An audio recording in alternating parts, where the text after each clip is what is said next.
চায়ের মধ্যে চিনি দেওয়ার পদ্ধতি পাল্টাও। তোমার চা এতটাই মজার হবে যে খাবে সেই বলবে কিভাবে বানিয়েছো এই চা। আজকে তোমাদের বড় বড় হোটেল রেস্টুরেন্টগুলোতে কিভাবে চা বানায় দেখাবো। আর হালকা একটু চেঞ্জ আনলে তোমার চা আরো কিভাবে মজার হবে দেখো।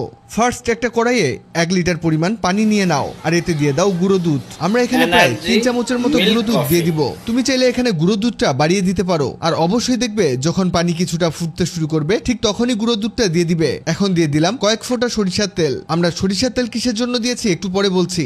এখন দিয়ে দিলাম এলাচ, দারুচিনি আর তেজপাতা। চায়ের টেস্টকে অন্য লেভেলে নিয়ে যাওয়ার জন্য মশলাটা ব্যবহার করছি। তুমি মশলা চা পছন্দ না করলে মশলাটা বাদ দিয়েও বানাতে পারো। কিছুক্ষণ এটাকে নেড়েচেড়ে ফুটিয়ে নিবে। আর এই অবস্থাতে এটাকে নাড়তে থাকতে হবে, তাহলে মশলার ঘ্রাণ ছড়ানোর সময় পাবে। এবার এতে দিয়ে দাও হরলিক্সের এমন মিনি প্যাক পুরোটা এতে দিয়ে দিতে হবে। তুমি চাইলে এখানে এনার্জি বিস্কুটও দিতে পারো, তবে এনার্জি বিস্কুটটা একটু পানি দিয়ে ঘুলে তারপর চায়ের মধ্যে দিয়ে দিও, তাহলে কিন্তু চায়ের টেস্ট আরো বেড়ে যাবে। এভাবে কিছুক্ষণ ফুটিয়ে নাও। এখন বলি আমরা কিসের জন্য সরিষার তেলটা ব্যবহার করেছি। সরিষার তেল দিলে কড়াইয়ের নিচের দিকে পুড়ে যাবে না। আর এদিকে একটা ছুরি আগুনে দিয়ে কিছুটা হিট করে নেওয়া হয়েছে। আর চিনি দেওয়ার সময় এই গরম ছুরির মধ্যে চিনিটাকে ঢালতে হবে। এতে হবে কি চিনি গলে গিয়ে ক্যারামেল হয়ে যাবে আর চায়ের মধ্যে স্মোকি একটা ফ্লেভার আসবে। তুমি চাইলে অন্য পাত্রের চিনিটাকে গলিয়ে লাল বানিয়ে নিতে পারো আর এভাবে এতে দিয়ে দিবে। এভাবে তুমি যদি চিনি দাও তাহলে চায়ের টেস্টটা একেবারে চেঞ্জ হয়ে যাবে আর চা খেতে এতটাই মজার লাগবে যে তুমি খুশি হয়ে যাবে। এরপর এতে মূল উপকরণ চা পাতা সবার শেষে দিয়ে দিবে। এখানে তুমি যদি কড়া চা পছন্দ করো তাহলে চা পাতা একটু বেশি দিবে আর হালকা পছন্দ করলে চা পাতাটা কমিয়ে দিতে পারো।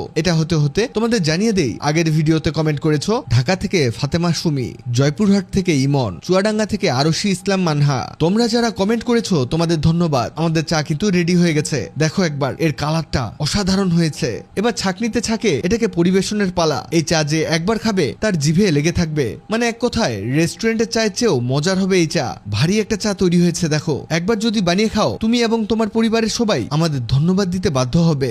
ভাবার বিষয়, জিনিসটা আসলে ভাবার বিষয়। আমি যেটা মনে করি এটা অসাধারণ হবে মনে হয় খেতে।